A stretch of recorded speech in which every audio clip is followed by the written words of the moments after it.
The Edmonton Oilers are on to round two, and they may have the most lethal power play in recent memory. Brett Holden is here to recap round one and talk about their prospects for a long playoff run coming up on the road to the Stanley Cup. Gil Martin here. The Locked On Road to the Stanley Cup continues as we welcome Brett Holden from Locked On Oilers to discuss the team's round one win over the LA Kings and to talk about their prospects for a deep postseason run. Brett, what was the biggest reason that the Oilers were able to oust the Kings in round one? I know it wasn't easy. It was not easy. And the fact that the Edmonton Oilers were able to do it without Connor McDavid being Connor McDavid. And that was the big thing is even you can take a look at the numbers that Connor McDavid still put up in this series. And objectively, still very good numbers. But even take a look at what Leon Draisaitl did as well. Those were absolutely outstanding. But it was the depth players who won these games and eventually the series for the Edmonton Oilers. You can look back to Game 5 with Nick Bukestad with his 2 goals. You can then look in Game 6 with Klim Kostin with his 2 goals. Klim Kostin in Game 3 in Game 4 played 3 minutes and 38 seconds. And he goes out there in Game 6 and scores 2 goals, and then Kyler Yamamoto wins it for the Oilers, who has been highly scrutinized. I had even an episode, my most recent episode, on whether or not Dylan Holloway should take his spot in the lineup. So it was all the Edmonton Oilers, not named Connor McDavid, who helped the Oilers win this series. Who would you say, I think I know the answer, but who would you say is the series MVP for the Oilers and why?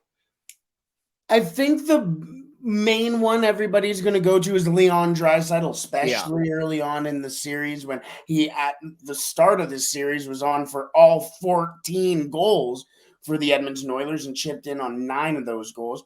But I'm gonna go away from who would be the obvious one. I'm gonna go with Evan Bouchard, who leads the NHL in defenseman points so far in the playoffs. And as soon as the Edmonton Oilers traded Tyson Barrie, everybody went, can Evan Bouchard take over this power play? Can he lead who eventually would be a historic power play in the NHL? He led that to, again, that historic season, but now in the playoffs as well, leading the Edmonton Oilers to that first round win. He's looked great in the offensive zone, great in his own end, and that can be attributed back to Mattias Ekholm as well.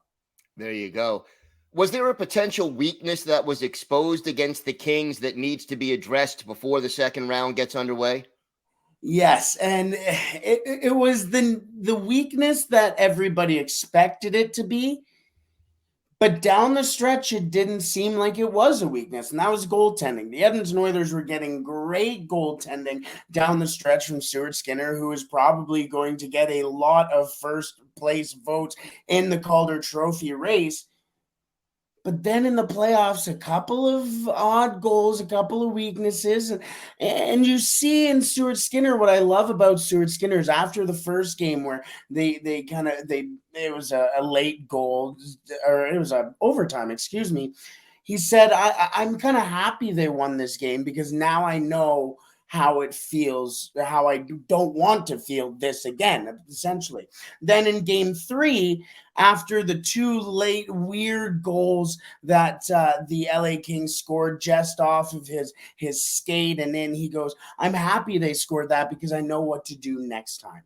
So it's really nice to have that mentality for the Oilers in net.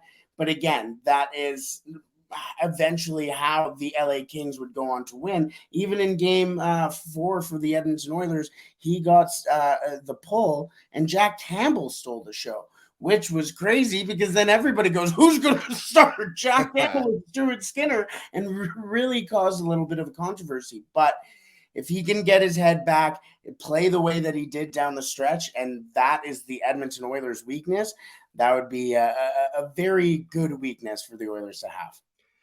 So how does winning round one change the long-term outlook of the team? Would you say this is already a successful playoff run? And if not, what more needs to be done? And I think I know the answer to this one. Yeah, it's the first step to a successful run for the Edmonton Oilers. There's still a lot more for the Oilers to accomplish because really right now they haven't accomplished more than what they have last year. They're 4 wins away, but that's still 4 wins away. Then if you can get an extra one after those 4, then you can start considering what the is a successful season or not. But this is the main goal for the Oilers, as it has been since 2015 when they went up there and picked that Connor McDavid guy. I don't know if you heard of him, but as soon as they went up there and drafted him, it was for Lord Stanley. And that will be the eventual goal, the number one thing for the Edmonton Oilers for a long time. To be honest with you, I think the LA Kings were the most difficult opponents for the Edmonton Oilers. Step for step, the LA Kings knew what to do. They were a great matchup for the Oilers. Speed versus skill, offense versus defense, and you saw just how difficult it was for the Oilers to play against them. Last time the Oilers played against the Vegas Golden Knights, they put up a touchdown and the point after. It kind of gives a little bit of a sinking feeling, hopefully, in Las Vegas. And then you take a look at the extra teams over in the Central as well. And there's not a lot to be concerned about when it comes to matchups, too. So I think the Edmonton Oilers are in a pretty good spot right now. All right. Well, we'll see how that plays out in round 2 and beyond. Brett, thank you so much. That does it for our Oilers round 1 review and look ahead for the rest of the playoffs here on the Locked On Road to the Stanley Cup. Be sure to subscribe to or follow Locked On Oilers for free, both on YouTube and wherever you get your podcasts. The Locked On Podcast Network, your team every day.